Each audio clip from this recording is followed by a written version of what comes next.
Hello guys, कैसे आप लोग। स्वागत है आप सभी का मेरे यूट्यूब चैनल पर जिसका नाम है सोमा ब्लॉग। आई होप आप लोग भी अच्छे होंगे, मैं भी अच्छी हूँ।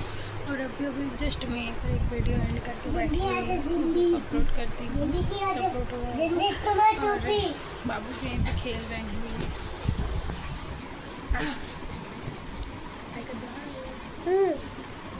हेलो गाइस, मेरी मम्मी मेरी पानी।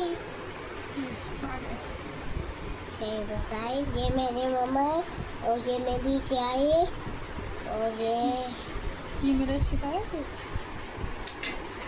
ये मेरे बाबू यहाँ पे लेटे हुए हैं। इसको नीचे कर, इसको पीछे। ये मेरे बाबू है, हम दोनों जन यहाँ पे लेटे हुए हैं। और ये मेरी अक्के, उसकी कहानी नीचे पे है। यहाँ पे बाबू अपना ट्रक लिए उसी को बोल रहे हैं कि क्या बोलते हैं गाड़ी में। मैंने और इसकी नीचे गाड़ी पे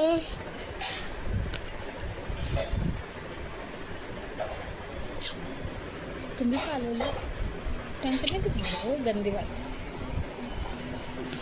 तो चलिए मिलेंगे आप लोगों से थोड़ी देर से। अब मैं जा रही हूँ थोड़ा सा चाय, हम भी चाय पीएंगे। फ्रेंड, तो अभी मैं जा रही हूँ मंदिर तालाब में दीपदान करने। तो बाकी फिर मैं आपसे आके मिलूँगी। ये मैंने 5-7 दीपक बना लिए हैं क्योंकि आज कार्तिक की लास्ट पूर्णिमा है। चलिए फ्रेंड, मैं दीपदान करके आती हूँ तालाब में, फिर उसके बाद आप लोगों से आके मिलूँगी। ये मेरा सामान यहाँ पे चले जा रहे हैं, मामी और मैं जा रहे हैं। देखिए मम्मी ऐसे दीपदान करते हैं। मम्मी अपने में 5 नंबर के तालाब में करके, और फिर मम्मी ने बोला घर पे भी करते, तो ये पानी करके इस तरह यहाँ पर कब हो गया, बहुत देर का किया। लेकिन अभी वीडियो बना रही तो हवा की वजह से वीडियो, हवा पास हो रही है यहाँ से, तो वीडियो ये दीपक हवा की वजह से दीपक यहाँ का बुझा गया हैगा। तो हो गया, बुझ गया तो नहीं जलाऊंगी मैं, क्योंकि दीपक एक बार इस तरह यहाँ पे बाहर बालकनी में और ये तुलसी भैया के पास में।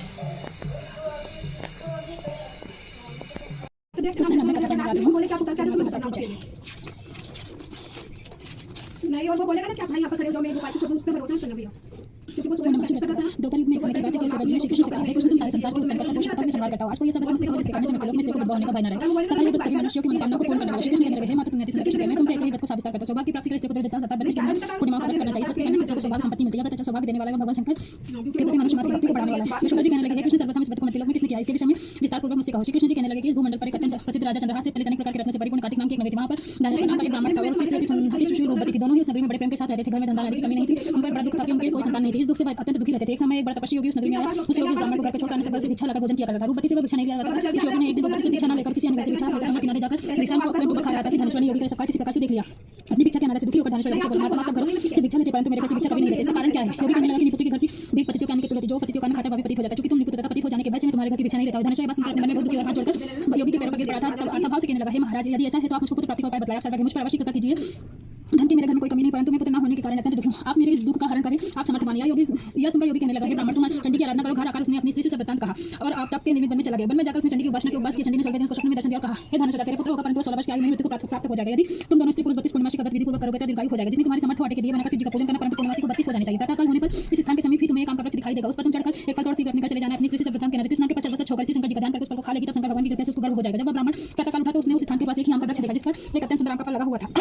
उस ब्राह्मण ने उस आम के वृक्ष पर चढ़कर उस फल को तोड़ने का प्रयत्न किया, परंतु वृक्ष पर कई बार प्रयत्न करने पर भी वह चढ़ न पाया। तब तो उस ब्राह्मण को बहुत चिंता हुई और विनाशी गणेश जी की वंदना करने लगा। हे दयानिधि, हे दयावंदो, अपने भक्तों के बिंदु को नाश करके उनके मंगल कार्य को करने वाले, दुष्टों को नाश करने वाले, जिस भी के देने वाले, आप मुझको कृपा करके इतना बल देवे कि मैं अपने मनोरथ को पूर्ण कर सकूं। इस प्रकार गणेश जी की प्रार्थना करने पर उनकी कृपा से धनेश्वर वृक्ष पर चढ़ गया और उसने एक अति सुंदर आम का फल देखा। उसने सोचा कि जो वरदान से फल मिला वह यह है और कोई फल दिखाई नहीं देता। उस धनेश्वर ब्राह्मण ने जल्दी से उस फल को तोड़ अपनी स्त्री को लाकर दिया। उसकी स्त्री ने अपने पति के कथानुसार उस फल को खा लिया और गर्भवती हो गई। देवी जी की असीम कृपा से उसके एक अत्यंत सुंदर पुत्र उत्पन्न हुआ जिसका नाम उन्होंने देवदास रखा। माता पिता के हर्ष के साथ बालक शुक्ल पक्ष के जन्म की बात पिता के घर में बढ़ने लगा। भगवान की कृपा से बालक बहुत ही सुंदर और सुशील और विद्या पढ़ने में बहुत ही निपुण हो गया। दुर्गा जी की आज्ञा से उसकी माता ने 32 पूर्णिमा का व्रत रखना प्रारंभ कर दिया, जिससे उसका पुत्र दीर्घायु बड़ी आयु वाला हो जाएगा। 16 वर्ष लगते ही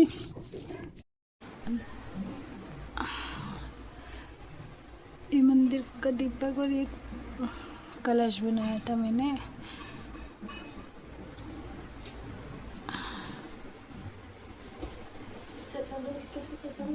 यहाँ पे बाबू रेडी हो गए हैं और बस वो और हम सीरियल देख रहे हैं, तो वही बोल रहे मम्मा भूतिया लगा दो और हम सीरियल को।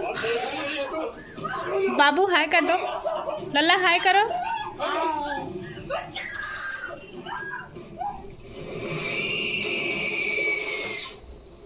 इस ब्लॉग को यही एंड करते हैं। आपको वीडियो पसंद है, वीडियो को लाइक शेयर सब्सक्राइब कमेंट जरूर करिएगा। साथ ही बेल आइकन प्रेस कर देना ताकि मेरी न्यू वीडियो की नोटिफिकेशन आप लोगों को मिलती रहे। तब तक के लिए बाय बाय।